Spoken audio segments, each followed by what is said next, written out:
Hey guys, this is Shakti from Around the Wicket, where we not only speak about the game, but we try to learn more about the humans behind our sport. I hope you guys have been enjoying the content we have been publishing with current cricketers, past cricketers, as well as influencers in the space who are trying to help grow this game and contribute to its development.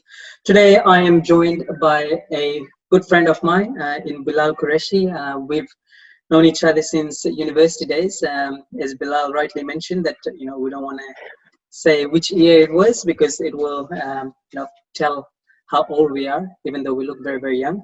Bilal has played cricket with North Sydney, Blacktown, and most recently Hawkesbury in the New South Wales Premier League or Premier Cricket. He has played List A and T20 cricket in Pakistan with the National Bank of Pakistan, Pakistan Customs, and Karachi Zebras. He's represented DHA Cougars in the Karachi Premier League and played for Karachi Kings second 11 through a talent hunt program. He was teammates as well with the likes of Shibnari and Chanderpaul, Dwayne Smith and Sulman Ban in the West Indies for T20s.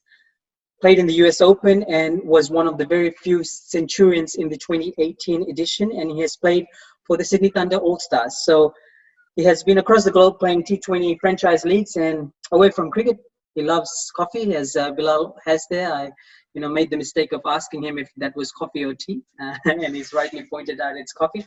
If you guys want to follow him on Instagram, his handle is coffee_addict_07, and you'll see everything about cricket and everything about coffee. So, Bilal, thank you so much, man, for joining me on Around the Wicket. Currently you are a project manager on your work field as well, project manager consultant. Tell us how things are going, man. How have you been spending your time? Yeah, no, firstly, thank you for having me. It's always nice to be talked about and talked to by people who actually care about cricket, because it doesn't happen that often. And I mean, given the last 4 to 5 months, what the world has been experiencing, it's been a very different place for everyone, I think. And I think we're quite lucky here in Australia. We're getting back to a place where things are opening back up again. Sport will be starting up again quite soon as well. So, I'm lucky that I'm able to start training again. I was able to kind of stay in touch with it throughout, but obviously in a very limited way. I mean, for a person who does train and play cricket for about 5 of the 7 days of the week, and then to have to come down to almost nothing, it was fairly tough, to be honest.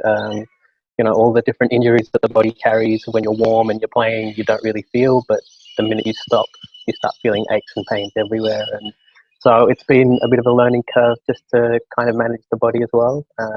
But yeah, work's been very busy. It actually feels like working from home. You have you've got no limits. It's you start early, you finish late, and you're working all throughout. So very blessed, but also very, very busy and tired.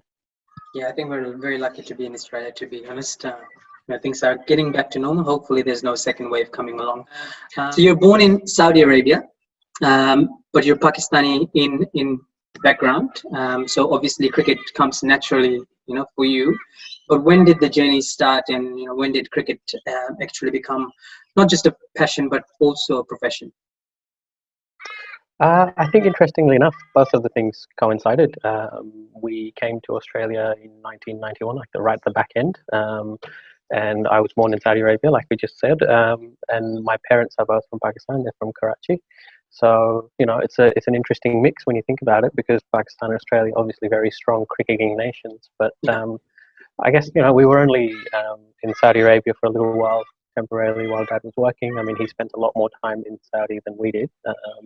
And then when we did get here, it was kind of, the timing was almost perfect, because we got here at the back end of 1991, and then in 1992, that was my first taste of cricket, where the World Cup happened in Australia. And then, amazingly enough, Pakistan won the World Cup here under the leadership of Imran Khan. And so that was kind of my awakening to cricket. I mean, obviously, my dad used to play cricket when we were in Saudi Arabia. There was, it's very different kind of weather conditions there, but even then they maintained particular teams, and he was able to play there. So I kind of knew about it. I'd seen it, and it was always something that I was interested in. But having moved here when we did, there was a lot more opportunity for me to play and be part of that team. So that's really how it all started. And then I think the catalyst definitely was the 1992 World Cup. And how was the experience when you first came here? Was there any bit of culture shock, or you felt like Australia was pretty welcoming? Look, I think if I'm honest, back then it was much better than what it is now. Mhm. And I say that because, when we had arrived, people only thought of Pakistanis and they referred to two things. One was obviously Imran Khan because of cricket, and the other thing, either you're a doctor or engineer. That's what people knew Pakistanis to be. And then obviously certain world events happened, and then things have really changed ever since. But I'm talking about maybe a good 6 to 8 years down the track after that. Yeah. Yeah, Okay. so I mean, in terms of growing up here, like I said, the experience itself is quite amazing because we went on an all Australia trip as a family and kind of explored all the different parts of Australia. And I mean, if people get the time and if they're able to explore this country, it could take you years on years to actually explore all parts and all the different Yeah. things that the country has to offer. So from that perspective, it was quite amazing. Um, then we did a lot more of that kind of local traveling as well. Every single holiday we'd be doing something, and then on top of that, you'd have your overseas trips going back home to Pakistan as well. So the people are very welcoming. They are very warm, but then like any other place in the world, there's always pockets which can always offer you a very different kind of experience. You've spent a lot of time in the Sydney great cricket scene. How has your Mhm. experience been? I think it's been very interesting to say the least. I've enjoyed it. I think I've been playing cricket in Sydney for over 15, 16 years now. And it's been a very eye-opening experience. It's been very good to, kind of build your character, and you learn the game in a very different and a very competitive way. And I've been very lucky to play around the world. So whenever I look back at the kind of grassroots level cricket that we do have, the facilities that we do get, even as kids, even I think now when people are playing like the Big Bash T20, the Woolworths T20, and the Wheat Bix might. I think that the T20 stuff that's going on for kids, even that is such a different thing to what most other countries see. Mm. So I guess the grassroots is what the major difference is here, and it all comes down to how they want to make sure. The authorities want to make sure, the committees want to make sure, the councils and the sports um, kind of sports committees want to make sure that you've got the best kind of upbringing from a sporting perspective as well. And Australia's a very sporting nation in general, so it just kind of naturally falls in line with all the other sports that we have here as well. Yeah. In grade scene, you probably would have come against, some of the superstars in Australian cricket, in David Warner, Steve Smith, or Shane Watson, and the likes. How was that experience? You mentioned that it is quite competitive in Australia. They're a very Mhm. competitive bunch of people, which makes them very, very successful as well. So, how was that experience for you coming up against the likes of these guys? Yeah, I was very lucky to play a lot of schoolboy cricket here as well. So I played Sydney North. I played for New South Wales schoolboys and then New South Wales all schoolboys. And so, all of the players that we see now who are either international players or have been or were at the state level cricketers as well, we're all part of those different groups. I mean, me and Usman Khwaja grew up together. We were pretty good family friends in our much younger days. And then obviously, work and cricket and travel takes you a little bit further apart. But, whenever we do catch up, there's lots of things that we can talk about. There was a couple of times there where I opened the batting with David Warner for Sydney North. I mean, it was a different experience back then. I mean, we were all kids. We knew, we kind of knew who we all were. And then you had other people coming through as well. So I had Steve O'Keefe, who was playing in that time as well. And then Peter Forrest was in and around. And he was also kind of part of the really large New South Wales squads as well. So yeah, it's been a very competitive scene right from the word go, really. I played Green Shield for Gordon, and then that's kind of the stepping stone into the underage cricket there as well. So even just Green Shield, getting into a Green Shield squad at that time was very competitive. We had some Mm. very very good cricketers coming through at that time as well, and so you really had to prove yourself. So Yep. it's been very competitive. And then when I look back over the years, there's been lots of different players I've played with. I know there's legends of the grade scene like Robbie Aitken from North Sydney, who I've been very lucky to have shared a club, shared a team for North Sydney as well. I mean, he holds the record for the most number of games now in first grade. So that in itself is quite amazing to see. Yeah, But yeah. also, just most recently when I did join Hawkesbury as well, Peter Forrest again, he was our captain for the year, and then just bringing that kind of experience into a club cricket team is it's invaluable. Yeah. I said at the start that you were part of Sydney Thunder All Stars and the academy. Um, how important are initiatives like that? You were part of a successful Pakistan squad. How important are those initiatives in terms of the growth of the game, especially in multicultural societies that that are part of Australia? And we have a lot of pockets of multicultural involvement in cricket. Well, it's interesting that you mentioned that, because when you look at the demographic of cricket in New South Wales now, it's shifted a lot. We used to have a very how would I say, it wasn't very diverse back when I started, Mm, and mm, there would be the odd person of color that you would see on the scene, and everyone would know who it was. But now the demographic itself has shifted a lot more towards people who do have a subcontinental background. And so you've got a lot more Indians, you've got a lot more Pakistanis, you've got more Sri Lankans and Bangladeshis as well. There's a mm, very big contingent of Bangladeshi cricketers as well that are now coming through the ranks. So, the development of cricket has moved towards the west in New South Wales. I think that's a definite shift that we have seen.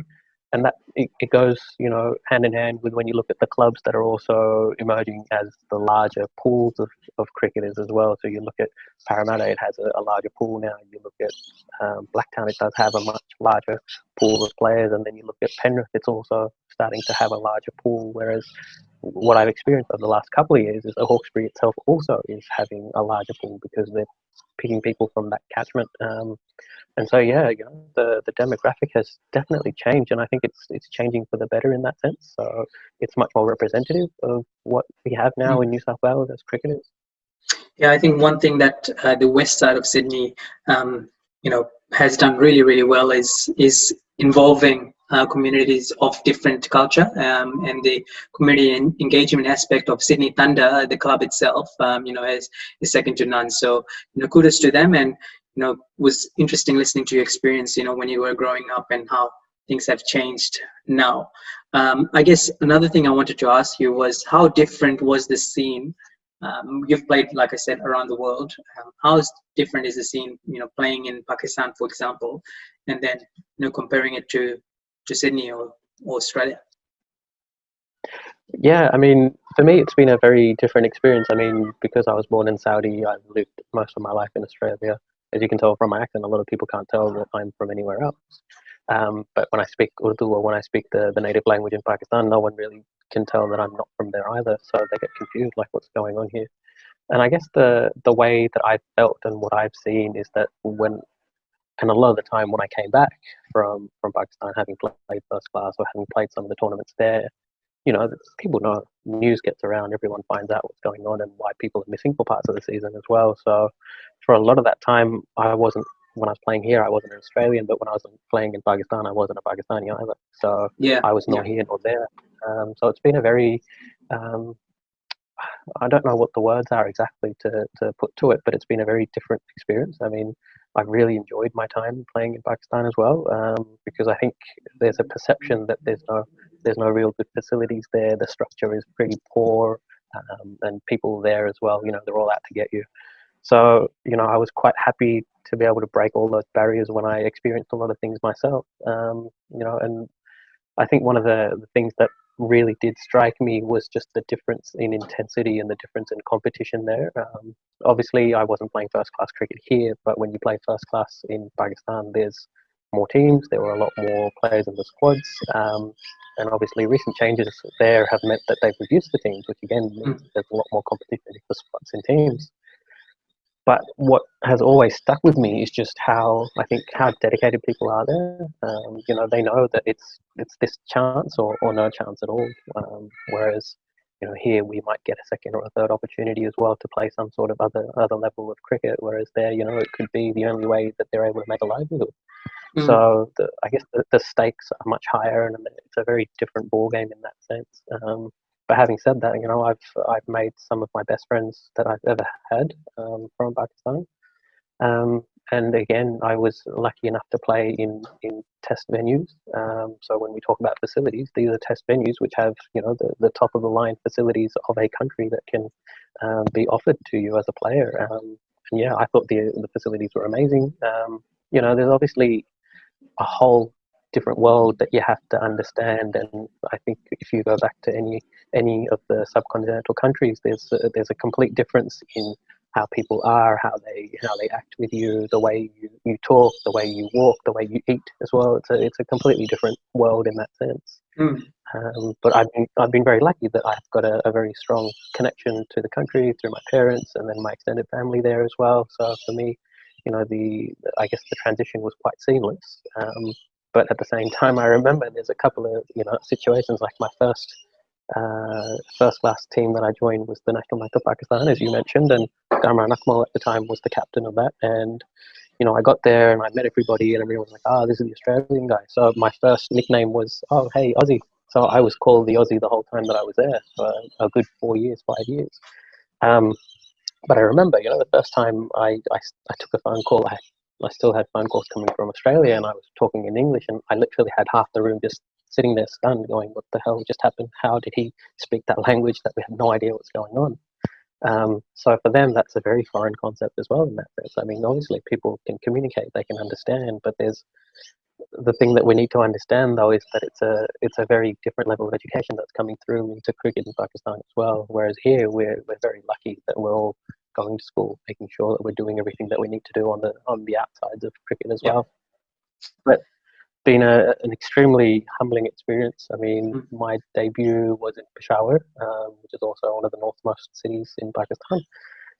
Also one of the probably harshest places in Pakistan, weather-wise, people-wise as well.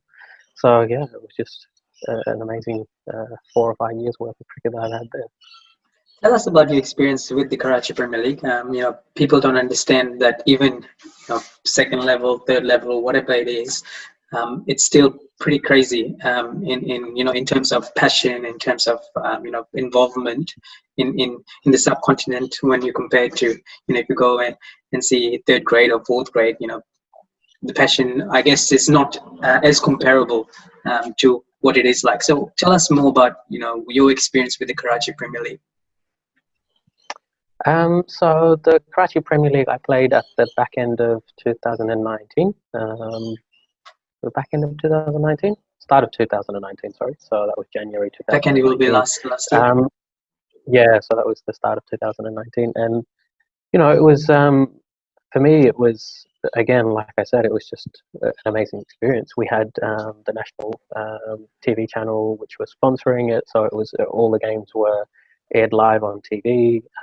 We did have a lot of current and past international players playing in the team as well. So I think the pool was of 8 teams, and I guess the added kind of aspect to it was that it was a feeder competition into the PSL. So a lot of people had eyes on it. They wanted to make sure they had decent enough teams. They wanted to make sure that when it's being televised live, that people will want to watch it. So TV rights was a challenge. So many different things happening at the start of it. I remember it was meant to begin in December 2018, but then it got shifted to January simply because the PCB wasn't giving the actual rights to host the tournament. So that took a fair while to get through, and then they realised that yes, okay, this is going to be something quite good for the PSL, and then in turn, obviously, it'll be beneficial for the PCB as well. So the dynamics there are very different from a political standpoint. There's a lot of involvement there, but the tournament itself was held at one ground, so they had 3 matches in a day. The last one was always going to be under lights. And so, there was due factor everyone had to think about, and it was much easier to bat at the back end. And, the grounds were a little bit smaller than what we're used to here as well, so it was good. But any white ball cricket is always good because the white ball kind of just flies off the bat. So I remember, I got out to Sohail Khan. He's actually quite a good friend of mine, test cricketer and all, but a very nice, down-to-earth guy. And at the top of his mark, he's going, I'm going to get you. Because he knows my weakness, and he was like, yep, I'm going to swing it into you. And, as scripted, I got hit on the pad, I was gone. But, the level of cricket was pretty good. You had Mohammad Sami, you had a couple of guys that were just being drafted into the PSL from Azam Khan, who was Moin Khan's son. Shazeb Ahmed, who's a really good leggy, who's up and coming as well. He's been around. Ramiz Raja Jr., who's played for Pakistan, was captain of one of the other teams. I was captain with a guy who was an under-19 Pakistan cricketer at the time, Hassan Mohsin, and now he's playing part of the state teams. So, the level of cricket was very high, and, as I said, the competition is so strong that even competitions like that are literally there at the level of a proper T20 league. You went to play in the West Indies. Shared time with Shivnari Chanderpaul, Dwayne Smith, and Sulman Ben. I said that at the start. Are the people of the Caribbean literally that cool, or it's just Yeah, definitely. part of the myth? Yeah, definitely. So I was very lucky to be drafted into a team for the US Open, which was the back end of 2018. And so I think, like you mentioned, I was one of the only guys who scored 100 in that tournament in the US Open. And we played in Miami, which was actually an international cricket ground where India and the West Indies have played as well a few times. So that experience was quite amazing. But I was picked up by a West Indian team in that tournament, which was called the Sanford All Stars. So Adam Sanford is an ex West Indies fast bowler who is from the island of St. Martin. And so St. Martin at the time had gone through a very bad hurricane, and their economy and everyday living had kind of been debilitated as well. So one of the reasons why they'd entered the team into the US Open was to try and get some cricket coming back into St. Martin. So as a second step from the US Open was this tournament that I'm talking about there as well. So it was one of their T20 tournaments, which again is a similar concept to the KPL, where it was a feeder tournament to their CPL, which is the Caribbean Premier League. So again, they had a lot of their first class and T20 stars playing in that tournament. Due to some of the transportation challenges at the time, we had ex-players like Mervyn Dillon who weren't able to join. He was meant to be part of our team, but the names that you mentioned, Shivnari Chanderpaul, Dwayne Smith, Sulman Ben, they're all stars of West Indian cricket, and just such down to earth and extremely cool guys. So we went to dinner with them, and it was as if we'd kind of known each other for a long time, like for the last 5-6 years at least, and we've been playing cricket everywhere together. And, they just kind of take everything in their stride. So it's a very humbling experience to be able to experience that with these guys as well. Yeah, I guess the next question leading up from that is, what were some of the lessons that you learned from, international cricketers like those guys, especially Chanderpaul, one of the superstars of West Indian cricket? Well, funnily enough, Chanderpaul actually hit a 200 in one of those T20s, which is a huge score when you think about it in T20. So I think that made the headlines a fair bit in a lot of different places. One of the things that I've learned, and especially from Chanderpaul, because he's not an out-and-out T20 player, but he's still very relevant as a cricketer. And one of the things that he mentioned was, you're a lefty, I'm a lefty as well, but we all have our own way of playing. You can't completely change it to be adapting to something that you're not. I've never been an extremely big hitter. I've never had been. Look at me, I've got very small muscles, but I'm a very good timer of the ball, so I need to just keep playing my game, and that's what really helped me as well in the last couple of years, where a lot of people try and become something which is probably not possible for them. So it's just kind of having belief in your own game rather than trying to become something that you're not really capable of becoming. I mean, if tomorrow I want to start playing like Chris Gale, it's physically not possible. I'm 3 foot shorter than him. He's about another 1.5 foot wider than me as well. So I can't expect to play like him. Obviously, I can strengthen myself and make sure that what I do have becomes a lot more powerful. But that kind of becomes a slightly more scientific piece. But the mental side of the game is very important. So that's probably what I think everyone needs to work on a bit more. Excellent. Now, when it comes to your involvement with cricket, what are some of your goals? I guess we didn't say our ages at the start, but time is coming along. So what are your future goals? Whatever time you have remaining with cricket.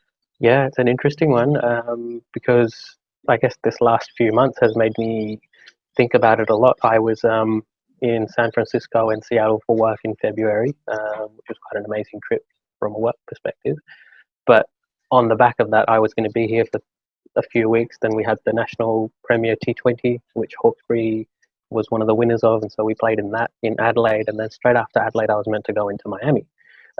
which was going to be the Miami Open for a tournament called Last Man Stands. So I was going to be flown over there to play, and different tournaments. And when you have kind of a roadmap or a pipeline of tournaments coming through, then you're like, yeah, okay, sounds interesting. There's more things that might be on the horizon, but all of a sudden everything kind of stopped, and you've got to then you question, well, what are you going to do now? So obviously, we all work, or we have another career that we can all fall back onto. But from a cricket perspective, I think at the moment it's probably going to be 1 or 2 more seasons of as competitive cricket as I can play. So if that does mean a little bit more travel, that'd be great. But it could also just mean maybe 1 or 2 more seasons of grade cricket, and then I could probably call it a day and potentially move into some coaching kind of stints as well. Yeah, I was going to ask, will you be involved in the game after that, after your playing days? So coaching is one of the options. Yeah, I mean, I guess one of the other things which is very important for me is I play indoor cricket a lot here as well, and I think I've played indoor cricket for the last 20 years of my life. So it's a very, very important and a very, I would say, consistent part of what I've done from a cricketing perspective as well. And it's really, I think, indoor cricket is probably very undervalued at the moment, simply because it keeps your eyes and your hands so sharp because you're literally in the game all the time. But having that stop again, with this whole COVID business, it's been a bit of an eye-opener saying, well, what are you going to do if you can't play cricket? So, I would love to always be involved in cricket in some way, shape or form. But what shape or form that is at the moment, I'm not 100% sure. I think the natural progression for any cricketer is to try and be part of the coaching staff or the management staff. It'd be nice to potentially maybe tee up with a grade club or even a Shires club. But having said that, there's so much more social cricket happening now here in Australia and in New South Wales, and specifically in Sydney, that there's always going to be the opportunity to be playing something. And I would much rather play something than not. I think probably one thing that you don't know about as well would be that in about 2011, 2012, my brother and a lot of our family friends who are a very tight bunch, we all wanted to play cricket together, but I'd be playing grade and everyone else would be either playing Shires or not be playing at all. And then, we'd try and get together for indoor cricket, and that was kind of the only forum we had. And then everyone was like, all right, let's do something for outdoor. Let's play some outdoor cricket together. It's not something I can do in summer because I'm playing grade. All right, cool. Why don't you guys come and play grade? But, when people are getting a little bit older, careers are getting a bit busier, people are getting married, things are happening like that, you start having less and less time if it's not an actual profession that you're looking into. So we were lucky enough to kind of bring that group together, and I kind of created a team called the Beamers for a winter cricket competition. And, that team's been going for about 8, 9, 10 years now. Nice. So it's been one of those things which probably is a lot more rewarding at times because you're able to do things with your friends, which is probably the most important memories that you ever have.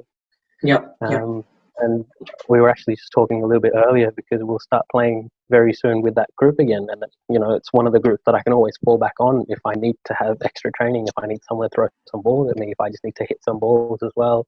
And a couple of those friends in that group are also, very strategic thinking in terms of cricket. So they always pick on my technique, saying, no, you're falling over or your front foot's not getting out enough. So, the Beamers is what we're called. And we've won a fair few tournaments in the last 8 to 10 years. So, more to come. But it's one of those things that you don't ever want to let go of. Yep. So keep an eye out on the Beamers. I was going to ask you, you're somewhat of a coffee connoisseur on Instagram. Like I said at the start, your handle's coffee_addict_007, is it? Oh, there you go. Represent.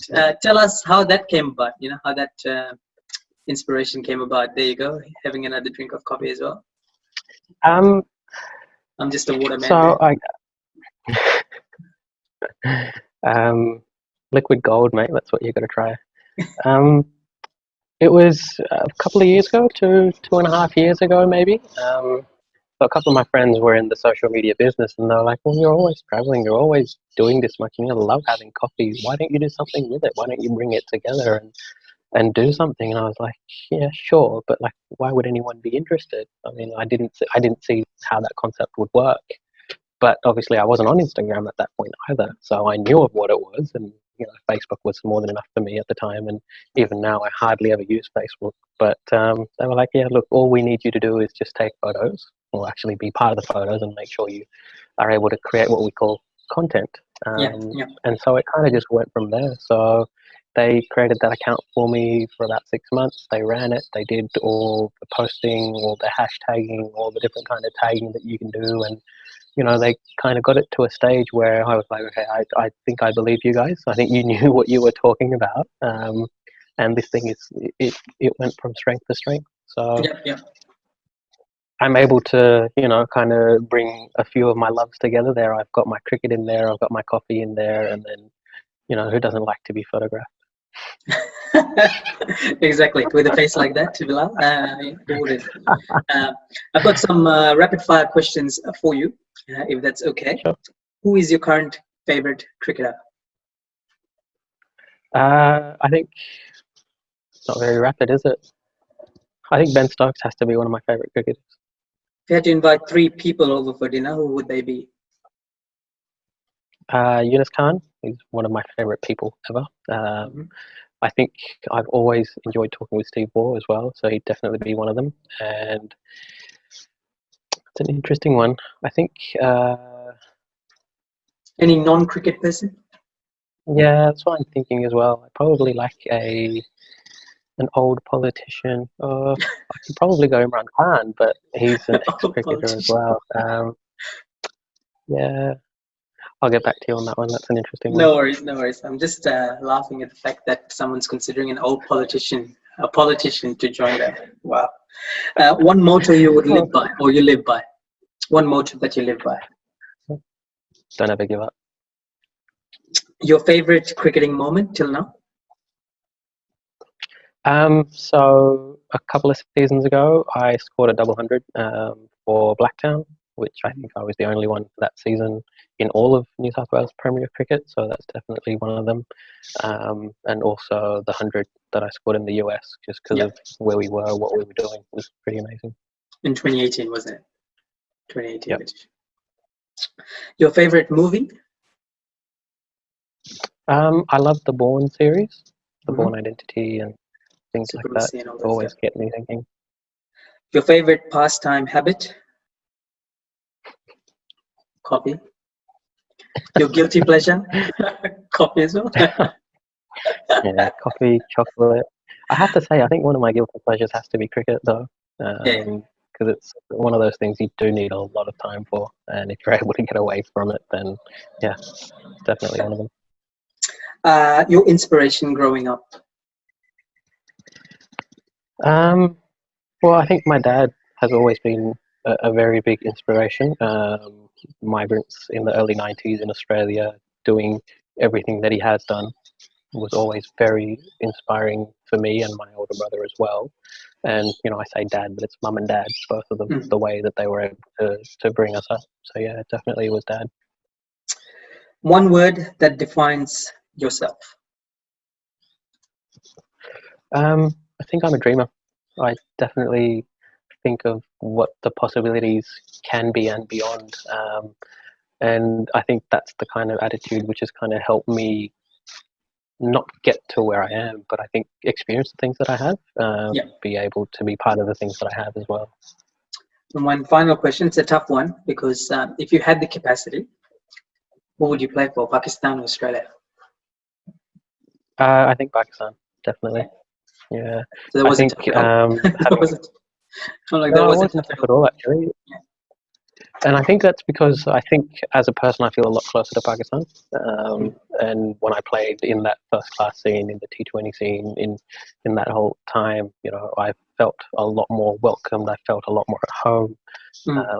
And so it's also definitely been something that I would have loved to have done. I mean, that was the whole aim. That was the whole dream at the time to get there. Thank you, Bilal, man. Thanks. I appreciated you joining me on Around the Wicket. It's been a while since we caught up. I remember our last catch-up was at at Macca's drinking coffee. So hopefully we can do another one when everything eases up. All the best for whatever cricket you have remaining with Premier Cricket in New South Wales, and all the best for this year as well. I hope, and hopefully we chat soon again. You too, man. Thank you very much for having me.